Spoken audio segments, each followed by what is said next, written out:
요한복음 1장 43절부터 마지막 절 51절까지입니다. 자시었으면 제가 봉독해 올리겠습니다. 이튿날 예수께서 갈릴리로 나가려 하시다가 빌립을 만나 이르시되 나를 따르라 하시니 빌립은 안드레와 베드로와 한 동네 벳세다 사람이라. 빌립이 나다나엘을 찾아 이르되 모세가 율법에 기록하였고 여러 선지자가 기록한 그 일을 우리가 만났으니 요셉의 아들 나사렛 예수니라. 나다나엘이 이르되 나사렛에서 무슨 선한 것이 날 수 있느냐. 빌립이 이르되 와서 보라 하니라. 예수께서 나다나엘이 자기에게 오는 것을 보시고 그를 가리켜 이르시되 보라, 이는 참으로 이스라엘 사람이라. 그 속에 간사한 것이 없도다.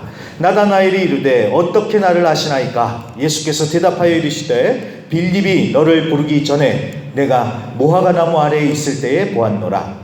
나다나엘이 대답하되 랍비여, 당신은 하나님의 아들이시요 당신은 이스라엘의 임금이로소이다. 예수께서 대답하여 이르시되 내가 너를 무화과 나무 아래에서 보았다 함으로 믿느냐? 이보다 더 큰 일을 보리라. 또 이르시되 진실로 진실로 너희에게 이르노니 하늘이 열리고 하나님의 사자들이 인자 위에 오르락 내리락 하는 것을 보리라 하시니라. 아멘.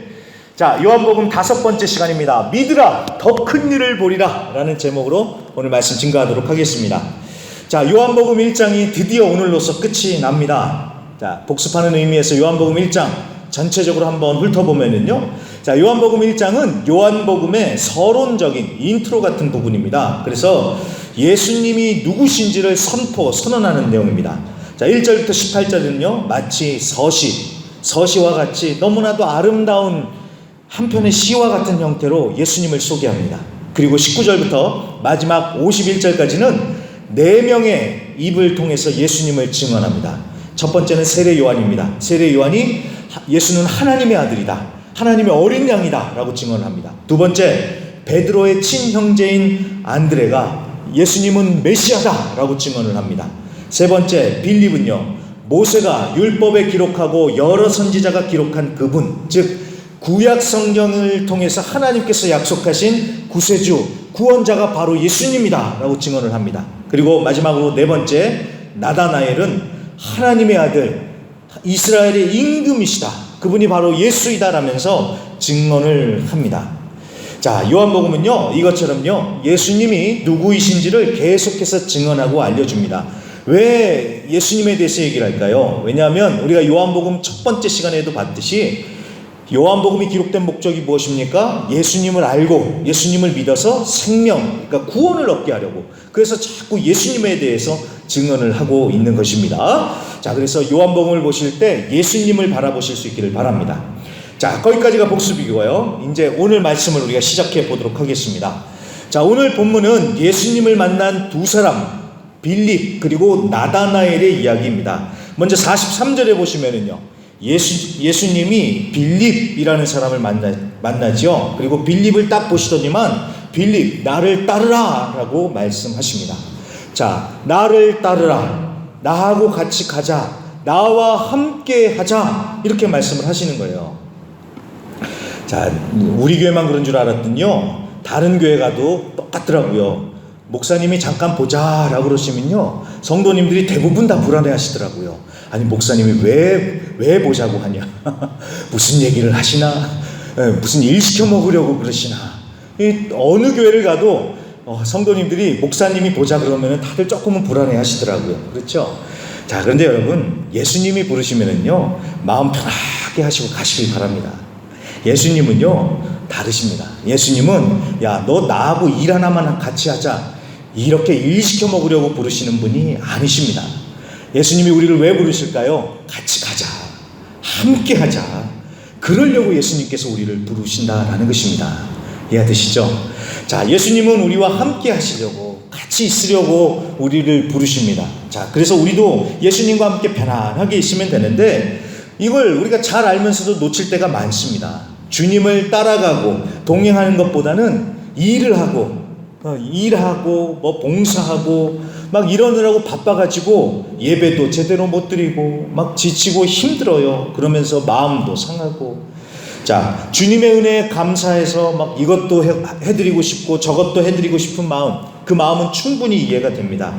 하지만 여러분, 우리가 먼저 누리고 배워야 하는 것은 주님과 동행하면서 주님과 함께하면서 주님을 따르는 것입니다. 여러분, 주와 같이 길 가는 것이 얼마나 즐거운 일입니까? 그걸 먼저 우리가 알아야 한다라는 것입니다. 이 기쁨을 먼저 알아야지, 이 기쁨이 없이 열심히 일하잖아요. 열심히 봉사하잖아요. 그럼 어떤 일이 벌어집니까? 짜증나요. 봉사를 해도 짜증납니다. 다 마음에 안 들어요. 그리고 막 말도 이제 험해져요. 그러니까 주님의 일을 한다고 하면서도 하나도 은혜롭지가 않은 겁니다. 그래서 다른 사람한테 상처만 주고 시험 들게 하고요. 왜 그럴까요? 내 안에 예수님과 함께하는 그 기쁨이 없으니까요. 아니, 예수님과 함께하는 것이 얼마나 즐거운데요. 그 기쁨이 우리 안에 있을 때 봉사도 즐겁고 다른 것도 다 기쁘더라는 것입니다.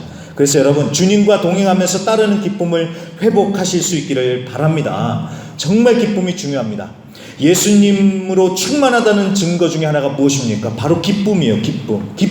기뻐요. 예수님으로 충만하면 기뻐요. 얼굴에 그 기쁨이 나타납니다. 그래서 여러분, 예수님으로 충만한 사람을 보면은 정말 저 사람은 기쁘고 행복해 보인다. 정말 저 사람 얼굴에서 빛이 난다, 이런 생각이 들지요.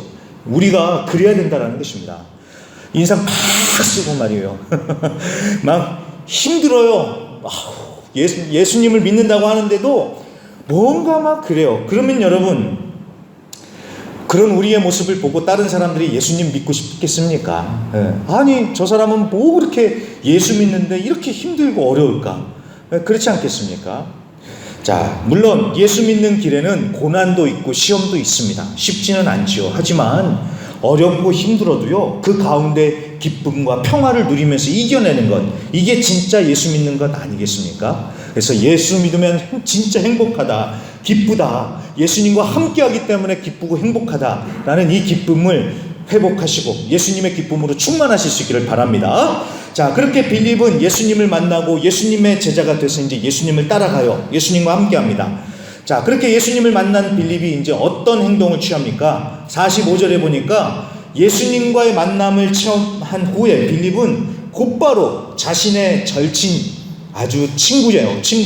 자신의 절친인 나다나엘을 찾아갑니다. 그래서 얘기를 하는 거죠. 친구여, 내가 드디어 만났다. 구약의 모세의 율법에 선지서들에 기록되고 약속된 그분을 만났다. 그분이 누구냐? 바로 나사렛 예수가 바로 그분이다 라고 이렇게 얘기를 해줍니다.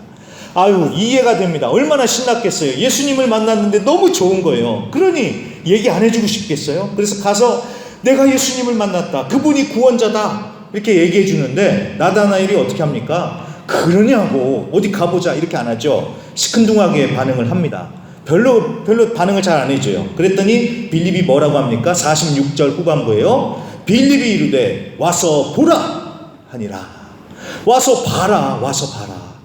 참 재밌습니다. 이 빌립이라는 사람이요, 나다나엘을 설득하기 위해서, 자, 봐라, 예수님이 이런 분이시고 구약 성경에도 이렇게 돼 있고 예수님이 왜 구원자인지 구약 성경을 인용해서 설명할 것 같은데 그러지 않더라는 거예요. 딱 한마디, 와서 봐라.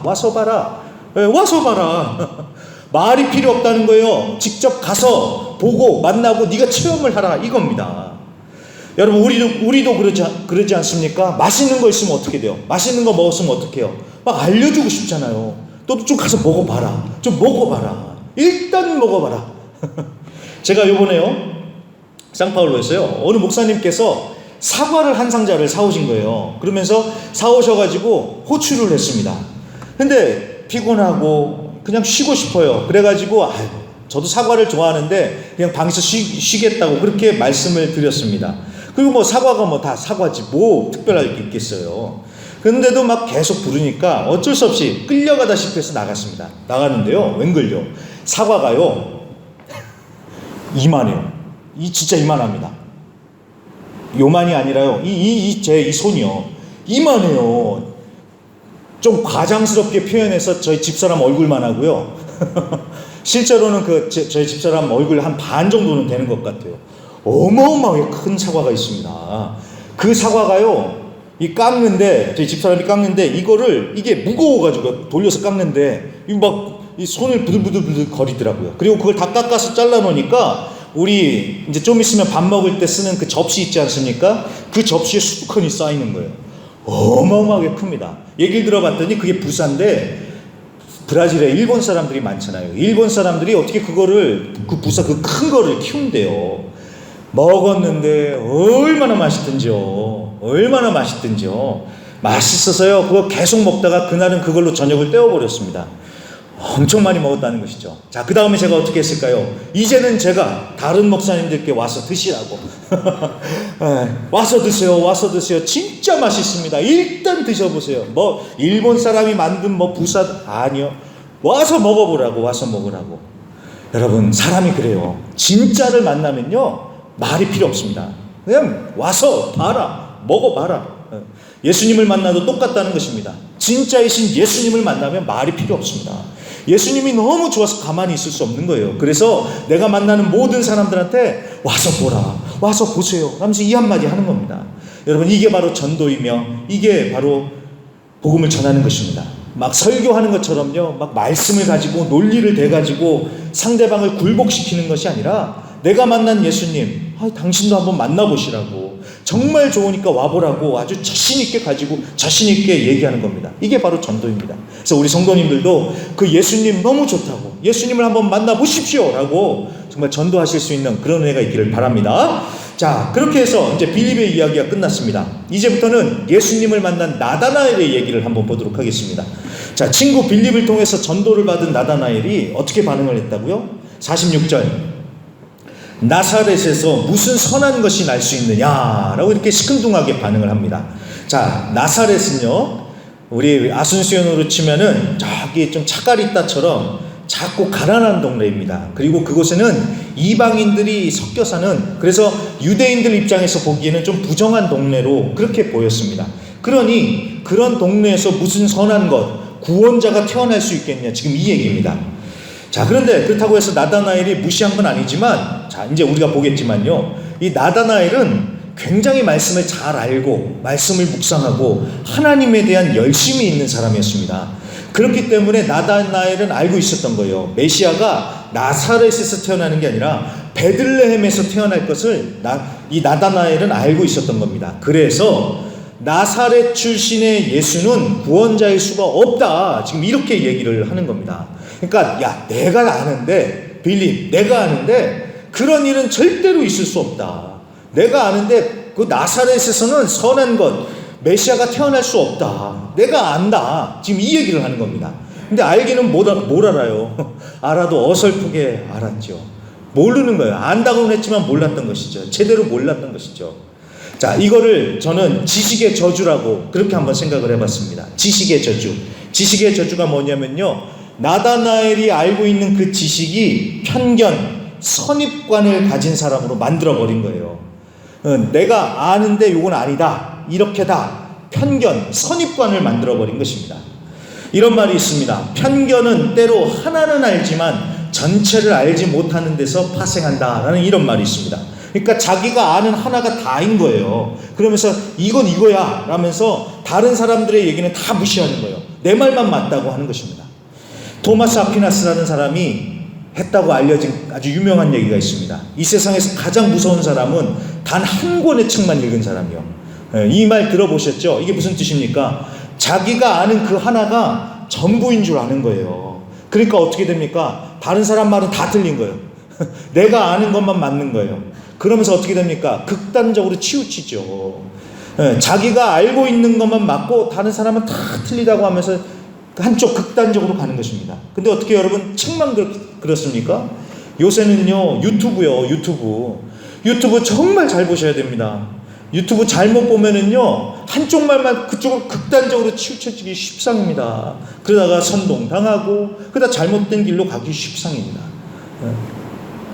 지식의 저주요. 내가 아는데 딱 이거다, 나만 맞다, 정말 위험합니다. 근데 믿음도 그럴 수 있다는 거예요. 내가 아는 것만 맞다고 생각하고 믿는 것만큼 위험한 것은 없습니다.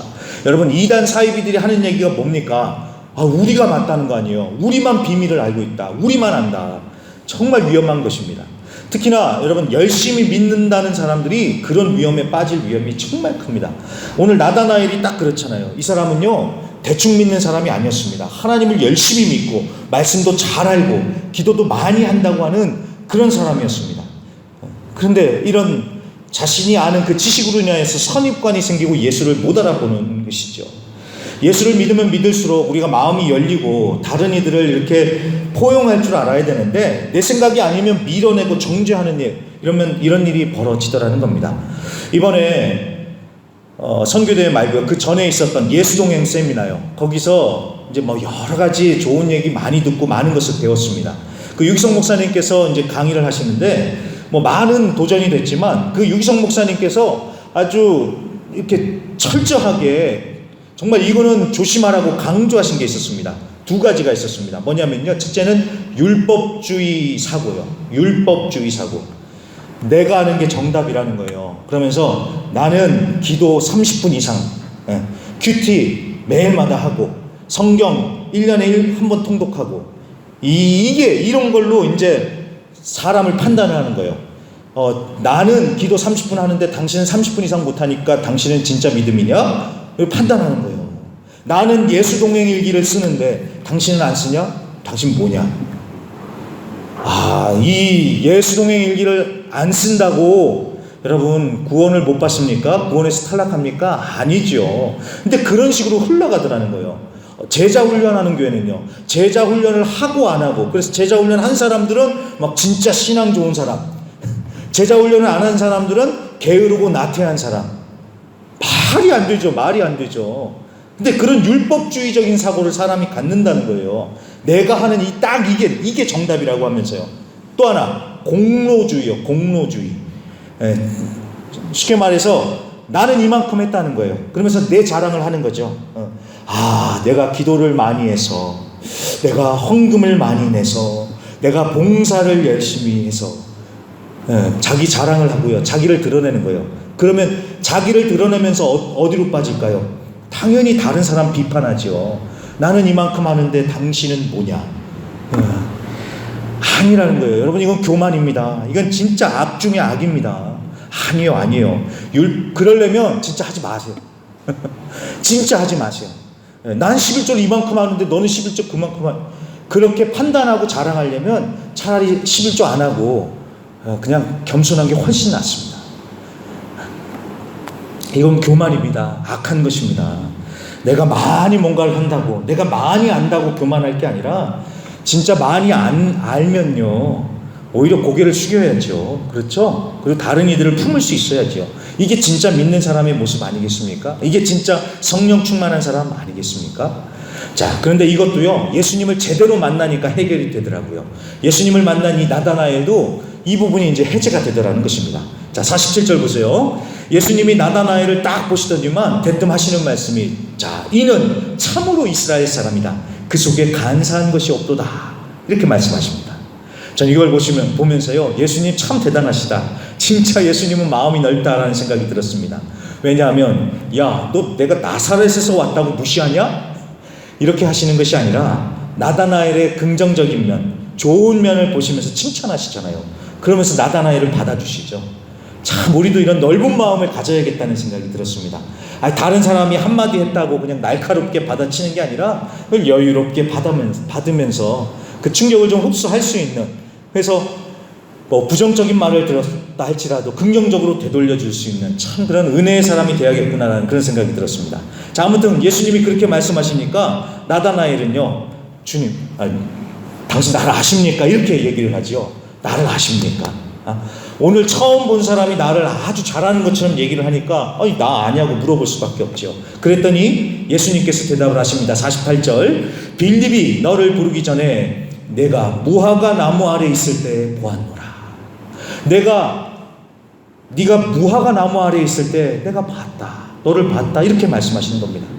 자, 당시에 하나님을 열심히 믿는 사람들은요 무화과 나무 아래서 말씀을 묵상하고 기도하고 그랬대요. 그리고 이 당시 유대인들은 그렇게 생각했답니다. 때가 차서 메시아가 오면 제일 먼저 무화과 나무 아래로 와서 거기서 기도하는 사람들을 만날 것이다. 이렇게 믿었다고 합니다. 그래서 이 당시에 경건한 사람들을, 정말 하나님을 향한 열심이 있는 사람들은 무화과 나무 아래로 갔었대요.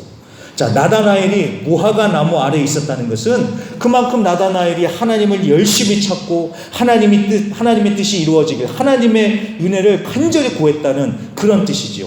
자, 예수님이 그것을 봤다는 것은, 그 예수님이 그런 나다나엘의 모습을 봤다는 것은 나다나엘의 그 중심, 그 진심을 다 알고 계신다라는 그 뜻입니다. 자, 이 말을 들은 나다나엘이 어떻게 됩니까? 완전히 무장해제가 되고요. 무릎을 꿇고 고백을 합니다. 49절, 당신은 하나님의 아들이시요 당신은 이스라엘의 임금이로소이다. 자, 내가 이미 널 보았노라 라는 이 한마디에 나다나엘이 마음이 열리고 막 이렇게까지 고백하는 거예요. 저는 이 부분이 솔직히 잘 이해가 안 됐습니다. 아니, 말씀을 그렇게 잘하는 지적인 사람, 인텔리인 사람이, 아니 아무 논리도 없는, 밑도 끝도 없는 내가 너 봤다, 이 한마디에 어떻게 이렇게 변했을까? 이해가 안 돼요. 어떻게 한마디에 이렇게 됐을까? 근데 여러분 잘 생각해 보니까요, 우리도 예수님 그렇게 믿지 않았습니까? 우리도 예수님 그렇게 믿었잖아요. 막 대단한 학자 같은 설교를 들어가지고 예수 믿지 않았습니다. 우리 정말 단순한 말 한마디, 하나님이 당신을 사랑하십니다, 이 한마디, 당신을 위해서 예수님께서 십자가에 생명을 주셨습니다, 이 한마디에 우리도 마음이 열리고 예수를 믿지 않았습니까? 그러니까 저도 이해가 되는 거예요. 이 부분이 우리의 논리로는 이해가 안 돼요. 예수님이 착착착 설명해 주신 것도 아닌데 그 한마디에 마음이 열리는 거. 자, 근데 보니까 우리도 그런 식으로 믿었다는 것이죠. 저도 그랬습니다. 저도 처음에 예수님을 믿을 때 수련회 가서 예수님을 영접했지만 사실 그때 수련회 설교요 잘 기억도 안 납니다. 근데 그 강사님이 예수 우리 왕이십니다, 이 한마디에 마음이 열리면서 예수님을 영접했죠. 그게 믿어지더라는 것입니다. 이해가 안 돼요. 하지만 마음이 열리고 예수님을 믿는 그런 역사가 일어나더라는 겁니다. 근데 제가요, 이번에 이 말씀을 좀 더 곰곰이 생각해 보니까요, 아무렴 예수님이 그냥 이 말 아무 말이나 던지셨을까? 그래서 나다나엘이 그 말에 걸려 들었을까라는 생각이 들었습니다. 아니, 예수님이 아무렴 그냥 말씀하셨겠습니까? 내가 너를 보았다, 내가 하나님을 간절히 찾고 구하고 기도하는 것을 내가 다 봤고 내가 알고 있다, 내가 너를 다 보고 있고 내가 너를 안다, 이 한마디에 나다나엘의 마음의 벽이 무너지고 열린 거 아니에요. 무슨 뜻입니까? 다른 사람은 너의 마음을 몰라주고 아무도 너를 봐주지 않지만 나는 네가 얼마나 하나님을 찾고 간절히 구하며 기도하는지 나는 다 보았고 다 알고 있다. 이 얘기 아닙니까? 이 얘기요. 그러니까 주님은 다 알고 보고 계시더라는 거예요.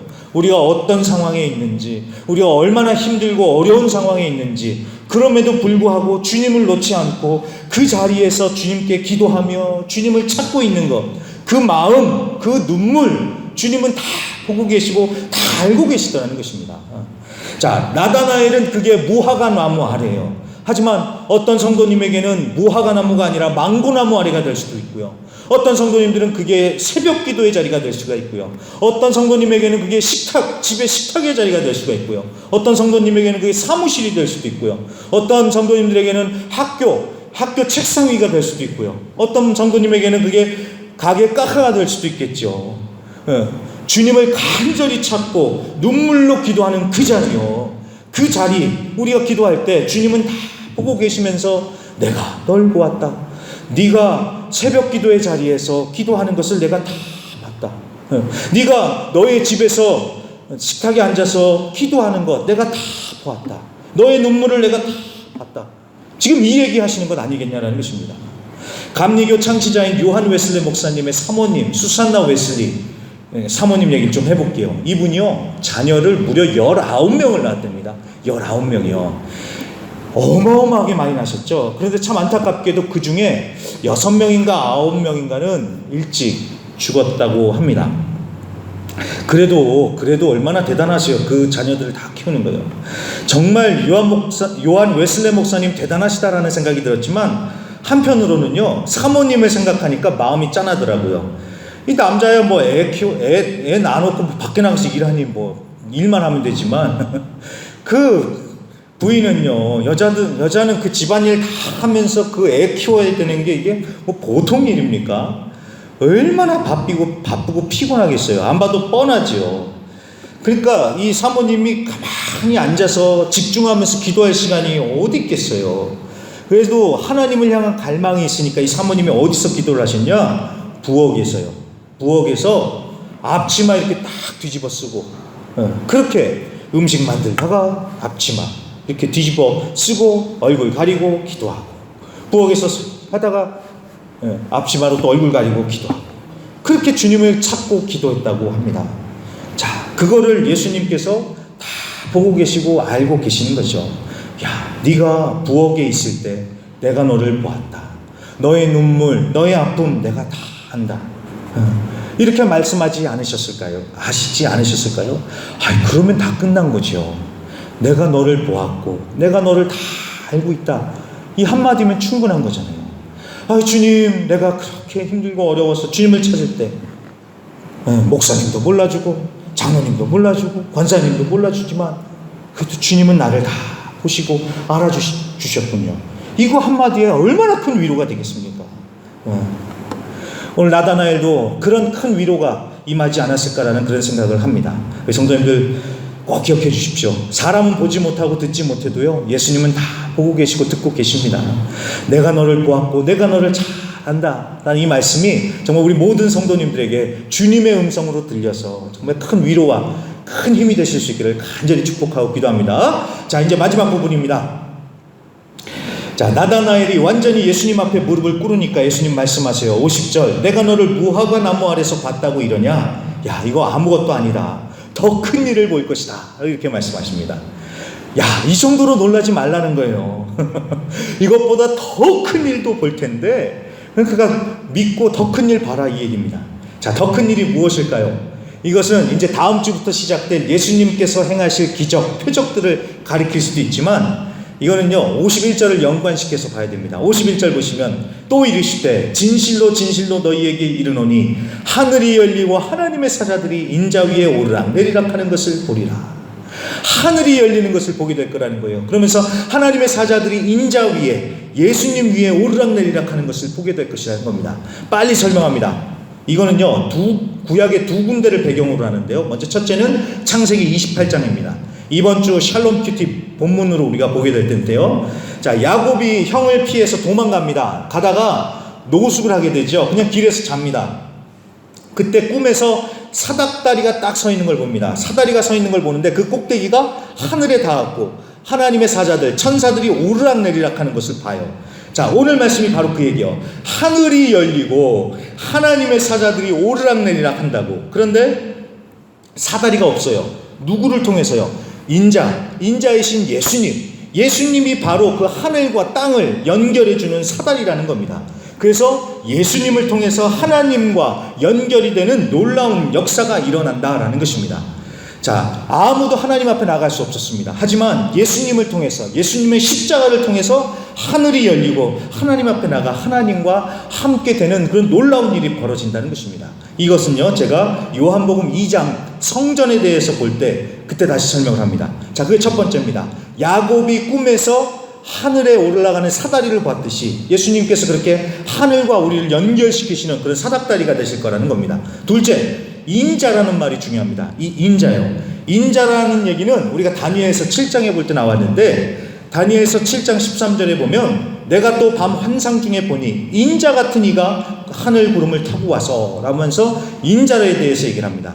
자, 마지막 때에 인자 같은 이가 와서 하늘 구름을 타고 와서 세상을 이기고 세상을 심판하실 것이다. 자, 이것은 예수님의 재림에 관한 이야기입니다. 종말의 때에 예수님이 다시 오셔서 세상을 심판하시고 그분들의 백성들을 모아서 하나님의 나라를 완성시키실 것이라는 아주 어마어마한, 아주 스케일이 큰 그런 얘기를 지금 하고 계시는 겁니다. 그러니까 예수님이 하시는 얘기가 뭐예요?